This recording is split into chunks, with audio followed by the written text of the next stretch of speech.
Biasanya yang fix lebih mahal daripada yang floating. Jangan sampai, wah murah nih, kelihatannya murah Pak. Teman-teman ambil, wah ternyata penalti pelunasannya 7%.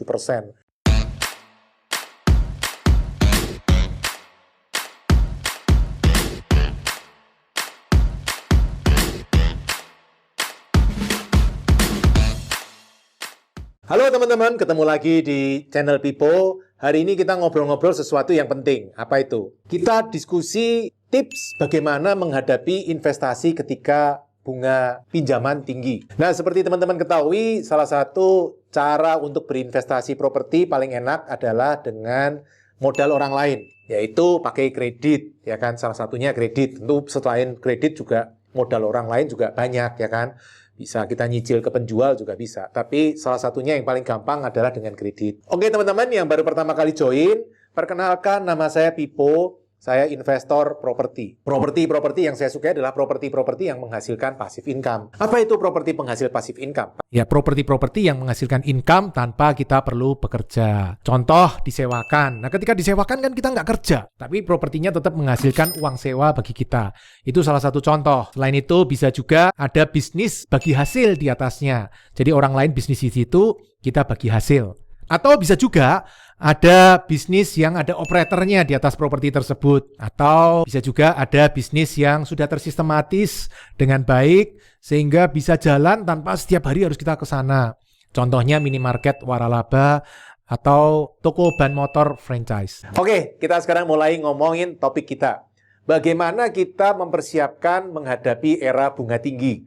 Nah teman-teman, setelah kondisi hari ini, karena inflasi tinggi, maka Federal Reserve di Amerika menaikkan suku bunga, ya kan? Dan naiknya langsung naik tajam, drastis gitu kan. Akibatnya dolar orang-orang pada balik ke Amerika. Nah, yang di semua negara, semua juga pengen dapat uang, makanya semua menaikkan suku bunganya supaya dolar-dolar yang Amerika yang balik ke Amerika bisa balik ke negara lain gitu kan, termasuk Indonesia. Karena itu pemerintah juga hampir seluruh dunia semua serentak menaikkan suku bunganya. Nah teman-teman, bagaimana cara kita menghadapi investasi ketika dalam kondisi bunga tinggi ini? Bunga tinggi, kita harus berhati-hati ketika kita berinvestasi properti. Tipsnya satu teman-teman, ketika properti seperti ini, teman-teman mempunyai kesempatan untuk menawar harga properti semurah-murahnya. Kenapa? Karena rata-rata pada takut beli properti, ya kan? Wah, tiap hari beritanya bunga tinggi, jangan investasi properti. Sehingga jarang orang yang invest properti, sedikit yang invest properti. Tapi apa yang terjadi teman-teman? Prinsipnya kan, ketika orang lain takut, kita harus tamak. Ketika orang lain tamak, nah, kita harus takut. Jadi kalau nanti orang semua invest properti, wah kita harus hati-hati. Ini berarti sebentar lagi propertinya meletus nih. Tapi ketika semua orang takut, nah itu justru kesempatan kita berinvestasi properti dengan satu, menawar semurah-murahnya. Karena pembelinya tidak banyak, maka kita mempunyai kesempatan untuk negosiasi yang lebih baik daripada ketika pembelinya banyak, ya kan? Pak, Bapak kalau nggak mau beli, besok sudah laku. Nah, itu kan repot. Tapi kalau sekarang yang mau nawar cuma saya, berdasar perhitungan saya maksimal cuma segini, Pak. Kalau lebih dari segini, saya rugi, saya nggak mau. Nah, itu justru kesempatan kita mendapat harga yang terbaik ketika kondisi seperti hari ini. Nah, untuk bunga tinggi ini, tips kedua, teman-teman, kalau saya pribadi ya, ketika membeli properti, saya memilih properti yang ada income-nya. Jadi bukan properti yang nggak ada income, malah jadi beban. Tiap bulan harus bayar keamanan, tiap bulan harus bayar kebersihan, bayar PBB, bayar angsuran lagi kalau pakai angsuran ke bank. Saya lebih milih properti yang ada income-nya, supaya properti itu bisa membantu saya untuk membayar angsuran. Maklum teman-teman, ini kan rakyat jelantah, kaum umbi-umbian, beli properti pakai modal orang lain. Jadi ada angsurannya, makanya propertinya itu harus menghasilkan income. Dalam kondisi hari ini, saya tidak menyarankan untuk membeli properti yang tanpa income. Mendingan cari properti yang ada income-nya, jadi kita nggak pusing. Kita nggak tahu teman-teman, kondisi bunga tinggi ini akan pendek atau panjang. Karena itu lebih baik kita siap-siap cari properti yang ada income-nya. Seperti apa? Tadi yang sudah saya sebutin, disewakan, atau ada bisnis bagi hasil di atasnya, ada bisnis tersistematis di atasnya, atau ada bisnis yang ada operator di atas properti tersebut.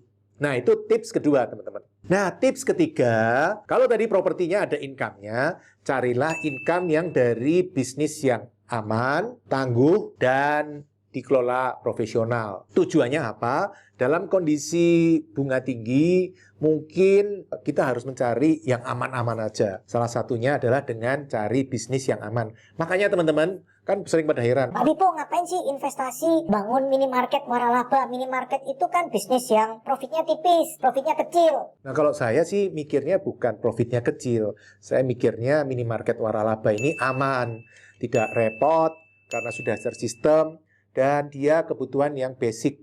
Jadi kebutuhan yang paling dasar dari manusia. Jadi kalau kondisi ekonomi susah, dia pun tetap akan bertahan. Contoh teman-teman, nggak usah jauh-jauh. COVID kemarin. Waktu pandemi COVID, banyak bisnis yang rontok. Ya teman-teman turut prihatin ya. Tapi teman-teman perhatikan minimarket secara umum masih oke. Tentu tidak semua minimarket. Ada yang minimarket yang terganggu, ada teman-teman. Contoh minimarket yang terganggu, yaitu yang di daerah perkantoran, di daerah tempat wisata, yang bergantung ke lalu lintas, itu terganggu kemarin waktu pandemi. Tapi minimarket waralaba yang posisinya di perumahan-perumahan relatif tidak terlalu terganggu, teman-teman. Jadi sesuai prediksi saya, memang dari awal saya milih minimarket tujuannya supaya tidak bermasalah ketika kondisi memburuk. Contohnya pandemi kemarin. Dan ternyata benar kondisi COVID kemarin, pandemi, ekonomi memburuk, tapi minimarket bisa keluar dengan selamat. Nomor 4, teman-teman, carilah profit atau income dari properti itu yang lebih besar dari angsuran. Kalau income lebih besar dari angsuran, teman-teman tidak perlu pusing, ya kan? Pak, masa ada sih properti yang income-nya lebih besar dari angsuran? Ada, teman-teman. Saya sudah buktikan dan saya biasa memang mengincar properti-properti yang seperti itu. Properti secara umum, income-nya lebih kecil dari angsuran. Secara umum.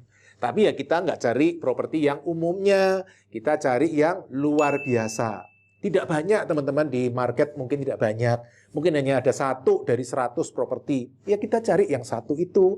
Nggak perlu kita nyari yang sebagian besar orang nyari. Enggak. Kita cari yang sesuai dengan selera kita, yaitu apa? Income lebih besar dari angsuran. Nah, itu tips keempat. Nah, tips kelima apa, teman-teman? Tips kelima tidak berhubungan dengan propertinya, tapi berhubungan dengan kredit banknya. Tipsnya apa? Nomor 5, pilihlah kredit yang bunganya fix, teman-teman. Atau angsurannya fix. Kalau teman-teman di bank syariah menyebutnya pembiayaan yang angsurannya fix. Kalau yang bank konven, bunganya fix, teman-teman. Pilihlah yang seperti itu. Banyak, teman-teman. Teman-teman mau pilih yang fix hanya 2 tahun, ada.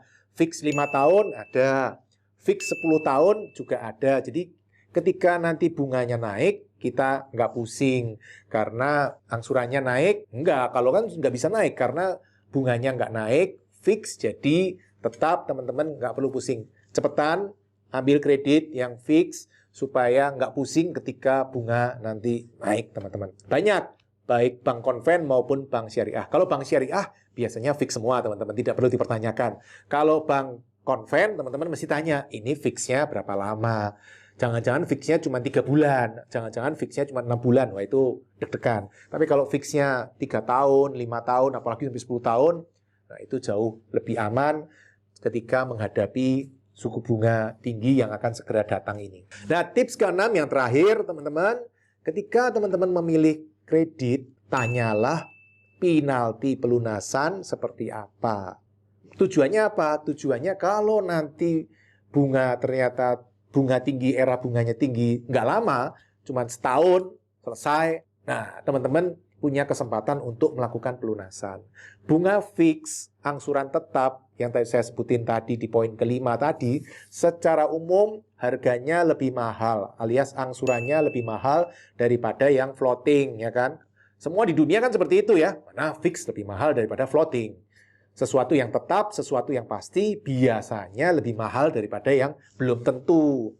Contoh, naik pesawat Jakarta-Surabaya. Kalau pesawatnya baru-baru, airline-nya pesawatnya baru-baru, sehingga teman-teman kalau naik pasti sampai, jamnya pasti benar, penerbangannya jelas, ya itu biasanya tiketnya lebih mahal daripada ya naik pesawat ini, pesawatnya belum tentu terbang sih Pak. Wah itu repot. Jadi biasanya nilainya murah, harganya murah, tiketnya murah. Nah di bank pun seperti itu. Biasanya yang fix lebih mahal daripada yang floating. Jangan sampai, wah murah nih, kelihatannya murah Pak. Teman-teman ambil, wah ternyata penalti pelunasannya 7%. Mau pelunasan susahnya setengah mati.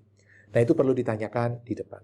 Nah itu 6 tips ketika kita berinvestasi properti di saat bunga tinggi seperti yang akan segera kita hadapi dalam waktu dekat ini. Oke teman-teman, semoga sukses. Semoga mendapat passive income yang banyak dan salam passive income properti. Terima kasih telah mengikuti video hingga selesai. Untuk yang belum subscribe, ayo subscribe channel Pipo Hargianto dan klik lonceng notifikasi untuk mengikuti video-video selanjutnya. Teman-teman juga bisa mengikuti seminar-seminar gratis yang saya bagikan.